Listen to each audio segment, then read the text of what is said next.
Hi, it's Tom from Running Physio. Today I want to talk to you about a simple treatment strategy that's available to the vast majority of our patients, and I want to explore how effective that strategy can be. And what we're talking about here is heat application, and whether it can be beneficial for patients for things like pain, function, stiffness, even strength. So in this video, I'm going to draw on some new research, a new systematic review that's explored this in some detail, and feedback some of the results from that and talk about how you can apply this in clinic. I've also put a link to our free series of different webinars that we've got available to you. Do follow that link, check those out. You can learn loads more about running injuries there. So if we think about heat, over the years there's been all sorts of supposed benefits of heat, maybe potentially improving healing, increasing blood supply, affecting tissue viscosity and therefore range of movement.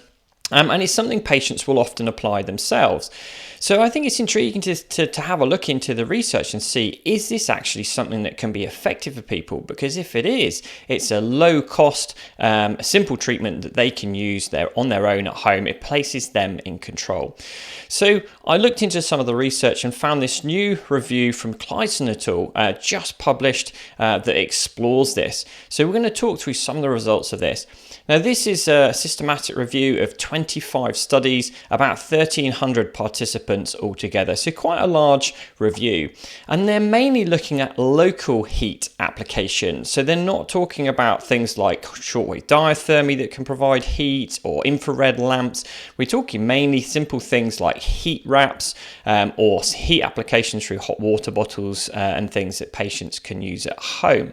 And they were quite adventurous for this. So they had a look at the effect that this can have compared to a number of different other treatments like ice, like placebo, like medications across a range of different outcome measures. So I thought this was a good study to feed back to you some of the results of.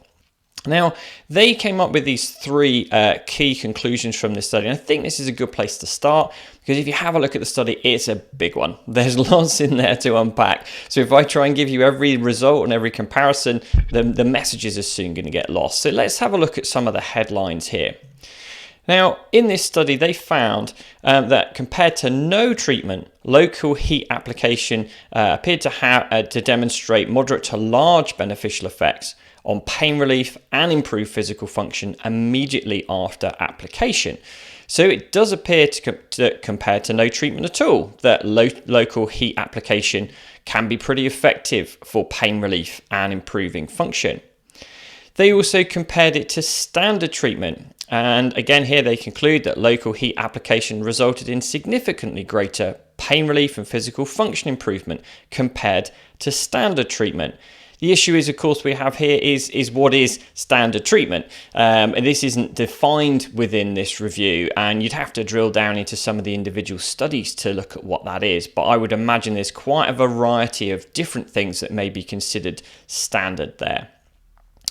And then compared to placebo or sham application, there is marginal evidence that local heat application can have a beneficial effect on pain relief, improving disability and tissue stiffness.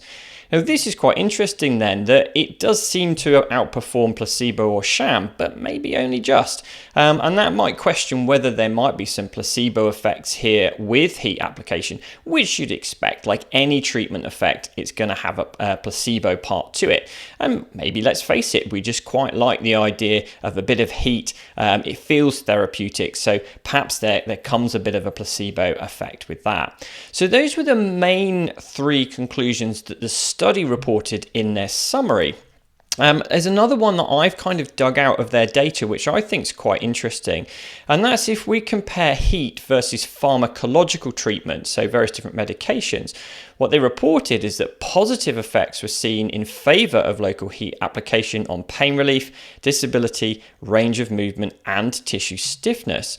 So it does appear to outperform medications. Now, again, I recommend a word of caution here. We don't know what medications or dosages were used in these studies. That's not really gone into any detail in this systematic review.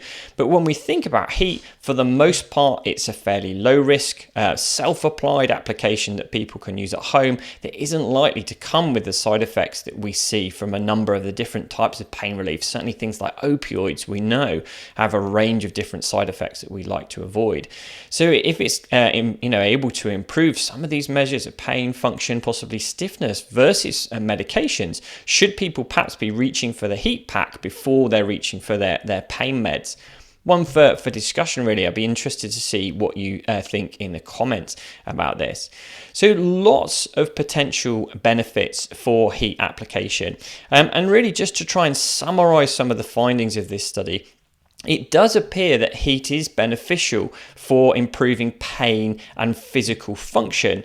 And this is across a range of different things that they looked at in the study. So include DOMS, delayed onset muscle soreness, also back and neck pain, shoulder pain, and OA was included in the study. It may help range of movement, stiffness, and strength, but exploring the results in the study, we were a bit more mixed with that. So there wasn't as consistent evidence of improvements there as there seemed to be for pain. It does seem on the whole that heat's probably more effective in acute versus chronic conditions. And it could potentially be used as a recovery tool if it's helpful to improve pain. And there is evidence to show it can improve pain from DOMS. If it helps to improve range of movement, stiffness, and strength too, we could be using heat as a recovery tool. Now, my personal preference for that, particularly on your long winter runs, is actually to go for a long soak in the bath after a run. And I think we're starting to realize now that it doesn't have to be ice in these situations, that there's certainly room for heat as well. But as with any study, there's always kind of a but to consider. It doesn't seem that heat outperforms cold treatment or exercise. It doesn't seem to be significantly better than those for a number of these different measures. So we're not saying that it's superior to these other treatment strategies, but it's comparable to them for some of these measures. Also, really important to point out in the studies that there's large heterogeneity there, particularly with the duration of heat, how it's applied, and the temperature. So, for example, in some studies they applied heat for 15 to 20 minutes, others applied it for 8 hours a day, and the temperature seemed to range between about 40 degrees and I think about 63 degrees. So it's difficult to take from that and say, okay, well, here's the exact dosage, duration, and type of heat that you need to apply for these individuals in clinic. So really, for me, when it comes to clinical usage, it's very similar to our other treatments. I think I'd be prepared to test it on an individual basis with a patient, especially if they're telling you subjectively that they found some benefit in terms of using heat for pain. And you can test it to see, does it actually change pain with provocative movements? They could try it themselves at home. If there's a particular movement that's painful, perhaps they can rate the pain score, use a heat application, hot water bottle, perhaps wrapped in a towel for 15 minutes or so, repeat the test and see if it changes it. Does it change range of movement? Does it have any effect on strength measures? There's a little bit of evidence to suggest that it may do. It may have beneficial effects on strength, potentially on recovery from DOMS and things as well. So I think we'd want to test it on an individual basis. And I try and work with my patients in quite a flexible way. So if they were keen to, say, test it pre-run, I would be absolutely happy for them to give that a go. I think when there's a mixture of different results across the literature, and we know in most studies the individual response is very variable, sometimes the only way we can know is test it and see what that individual response is. Now, we can't assume it's going to outperform ice or cold treatment or exercise, but it may well be an adjunct. And for some individuals, if it does help to improve pain and stiffness or range of movement, what a valuable adjunct that can be, because it's got no cost to it, they can use it regularly at home, and there are very few side effects associated with heat. So all in all, I think this review from Clijsen tool is pretty encouraging, I think. I mean, I read a lot of these reviews, and by and large, they don't tend to come out with very clear conclusions. We know there's limitations in the research, but on the whole, I think it paints a quite positive picture for heat. So for me, it's making me rethink whether this is something that we should discuss a little bit more regularly with patients, particularly if they're struggling to find forms of pain relief, and see if it helps their symptoms. Does it help to warm things up as part of their, pre-run or post-run routine? Does it help to settle them down during a flare-up? Does it make their exercises a bit more comfortable?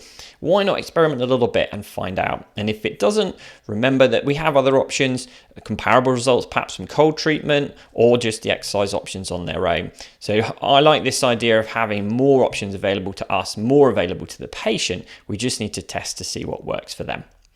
Okay, I'd love to hear your thoughts on this. Have you had really good results from heat yourself, perhaps on pain or range of movement? Do you get good results with patients in clinic with heat? Or have you come across any issues with it? You do get the odd heat rash from people. So let us know in the comments and replies from this. As I said at the start, we're talking mainly from this review about local heat application, not paying to sit under an infrared heat lamp or have diathermy or anything like that. Simple local stuff with lots of potential benefits. Okay, thanks again for listening. Bye for now.